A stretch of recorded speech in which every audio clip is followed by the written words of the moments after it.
Hello everyone, my name's Pete and I'm doing something I don't like on purpose. Well, sort of. I always say I don't like MMOs, but it turns out that going into something with positive intentions actually yields positive results sometimes. Who'd have thought it? I'll be jumping into many MMOs in the near future, so if you want to hear my thoughts on more games, then consider subscribing, and if I haven't already played one you'd like to see, put it in the comments and I'll add it to the list. Guild Wars 2 is a game that I know nothing about other than that it exists and is an MMO. I've never played Guild Wars 1, and I've only been made aware of its existence through the Worst MMO Ever series by our Lord and Saviour Josh Strife Hayes, who should be on your first monitor now while I play on your second, third, or your phone, or your mum's iPad in the kitchen. If you can hear me over anything else you're doing, your priority is wrong. But anyway, the game. I launched straight into server selection, pretty standard, and then it's straight into character creation. There's only a handful of races to choose from, but they're all pretty distinct and varied in both appearance and background. After reading through, I decided to go with Norn, because I want to help reclaim their home from the Ice Dragon or something. And we're off to design our character. The customization offered is pretty decent. The sliders for tweaking the face are particularly nice instead of having 100 presets to choose from. When I was selecting hair, however, I did notice it clipped with the shirt, but that's a small detail. For the first time in a while, I actually had a reason for the visual characteristics of my character. He's going to be a necromancer, and he's going to have white hair and white skin because in my mind, he's actually dead but is extending his existence through the use of death magic. I have no idea on the lore for this game, so this is just my personal story. When trying to finalize, this weird tattoo keeps appearing on my face and I have no idea where it's coming from, until I proceed to another stage to find I need to have a death mark for flavour reasons, I assume. I choose Wraith because it fits my backstory idea, and then I'm given a series of questions to answer that go into building the history of my character for both recent and distant past. This is a nice way to connect me to my creation before the game starts, and it gives me a good place to start with getting into their head for some immersion. I know this kind of playing isn't important to everyone, but I'm a bit prematurely sentimental at times, so I like this stuff. It sure beats feeling like I have no reason to exist. Now I'm given control and I immediately reject this WASD setup, so I go into the menu and fix that straight away. And then I talk to an NPC to discover that I have a voice. This is unexpected, but not unwelcome. The conversations are presented like this, with the characters appearing on screen to speak. I'm not certain why, but it's not a visually offensive choice. It does, however, highlight the decent voice acting. While running about, I soon learned that the turning is not very responsive, as in, I have a turning circle the size of Canada. But other than that, the game controls are standard and function well enough. I have a task to collect a trophy, and they all sound like combat-related things. I encounter one of the beasts I'm supposed to hunt, and without a tutorial, I push buttons into success. The intuitive UI design acts in lieu of a tutorial and lets me figure it out alone, although there's a chance that I've been trained by World of Warcraft and Final Fantasy XIV for this system. The people of this land are very passionate about the spirits and glory and honour, and their lust for battle gives them a very Viking feel. A few minutes later, I'm in a boss fight, taking on this giant ice worm thing. It's a decent fight which shows off some mechanics like the AoE attacks of the enemies and how to dodge them. After this, I'm beginning to be hailed as a great hunter, and I don't like getting this recognition so fast, especially when I'm not 100% sure how to play my class yet. The combat I have experienced so far has felt very smooth. It's less click and wait than some other MMOs, despite being almost exactly the same system. I think this is because it's faster, but it helps with how engaging it feels. So far, we have decent controls, nice visuals, stellar music. I'm already having a nice time. I'm told about the content guide in the top corner, which will help me out because I will get lost. Typically I play these games in bits and pieces and then I disappear for a few weeks, so this system will keep me refreshed when I return. This is a nice touch for casual gamers like myself. But now it's time to honour the spirits. Apparently there are shrines to the spirits scattered around and I'll need to do certain tasks in order to earn approval or something. These tasks are presented in the form of a list of objectives and a progress bar, so instead of being given a series of kill or collect quests, I'm given an area in which to do these things at my leisure, contribute to the progress bar, and then complete the section. I had a fiddle around with the menus and they seem to be a bit of a tangle of clicks and sub-menus. I'm sure this will make sense after a while, but the absence of a tutorial here is a little bit unnerving. So far there hasn't been a single press this to do this kind of tutorial at all. There are local events happening around the place and plenty of players taking part. These events are quests that reward players based on their contribution to the task, and I like things like this, especially when they're optional and sometimes require an impromptu group effort to overcome. Between these and my appeasing of the spirits, I reach level 4 before even noticing that I'm leveling up. I'm also wondering at this point if this game just has fantastic design for me to guess my way through, or my prior exposure to MMOs has helped me read the screen in the correct way. I've got a feeling that the truth is somewhere in the middle. As I both level up and complete tasks, I'm receiving a fast bombardment of rewards and it's proving quite difficult to keep up with it.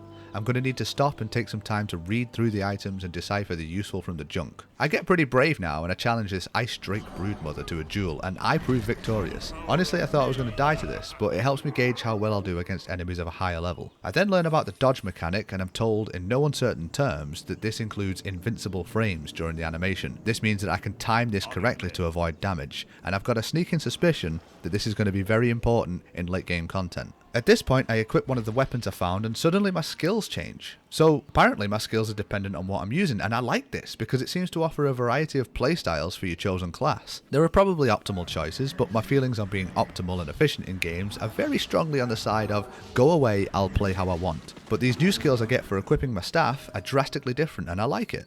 Apparently my inventory needs an empty slot to switch weapons to, even though equipping from the bag does not make anything occupy that empty slot. It's a very small thing, but I noticed. That's what she said. Michael, please. Please. I got the chance to play as a snow leopard for a little while here. It gave me clunky movement, a new irrelevant skill set, and taught me that I don't want to play as an animal long term. In my haste to try out my new buttons, I also accidentally transformed back and needed to be re-leopardized in order to continue. And then I got to play with these adorable cubs and my frozen heart thawed ever so slightly. After I finished honouring the spirits, I took a look at the world map. I expected it to be pretty big and I was not disappointed.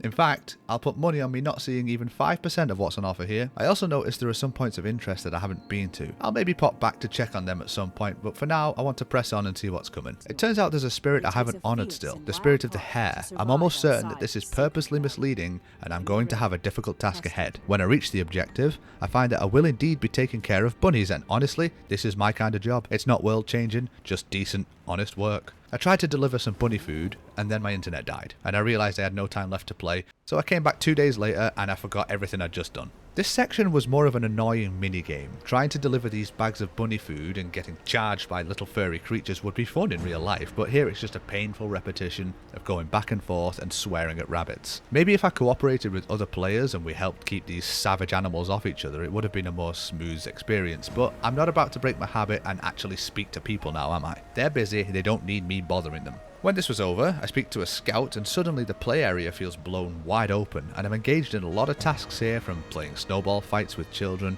hunting local wildlife and collecting meat for a feast, and this setup of not just receiving and turning in quests actually feels really free and nice. I'm not going back and forth to NPCs all the time, I'm spending my time in the actual game world enjoying myself.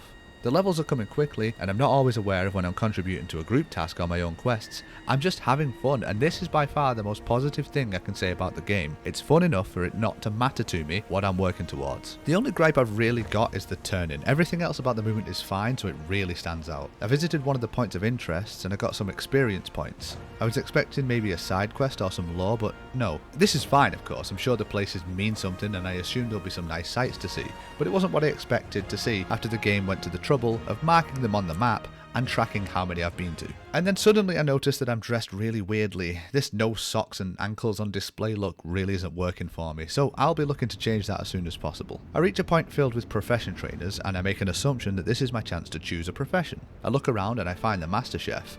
I choose cooking so I can begin training for the Great British Bake Off. I also get new trousers from somewhere. I put them on and oh no, they're even weirder, but the stats are better, so they're gonna stay. I have a go at trying to cook something, but I can't figure out what I'm supposed to do to get all the ingredients for something basic. The chef doesn't seem to sell everything I'll need to make one full item, so I get a migraine and decide to do it another time. I'm sure it's not that bad of a system really, but I am stupid and I get very aware that I'm recording my failure to understand here. In the next area, I find out that the Sons of Svanir, who have been the only recognisable enemy faction so far, have been murdering travellers in the area. So as a traveller, I go around and do murdering to them instead, and then I destroy their homes and belongings to teach them that murdering and destroying possessions is wrong. Hopefully they learned their lesson. While fighting them, I do realise that my AoE spells are really effective when chained together. If the combat wasn't already fun, having this to experiment with improves it just that much more. Once I've cleared the road of bandits, I'm headed over to a mine to see how I can be of service. I'm told I'll need to clear the mine out of dredge. I don't know what dredge are, but yes sir, I will clear your mine out for you. Whilst battling through, I find a cave with some interesting looking geodes, and I stop to take a note of this, and then I hear a funny noise and look up to find that I was moved from the room while I wasn't looking. And now I have no idea where I am. I try to fight a dredge and suddenly I'm about to die, so naturally I panic and run away. I also realise here that I can cast while moving, so screw you World of Warcraft, I like this better. Eventually I find my way back to manageable enemies, but the fights are getting more challenging and that's a good thing. I like games taking it easy, but if I never feel like I've beaten a challenge, then I'll probably lose interest a bit faster.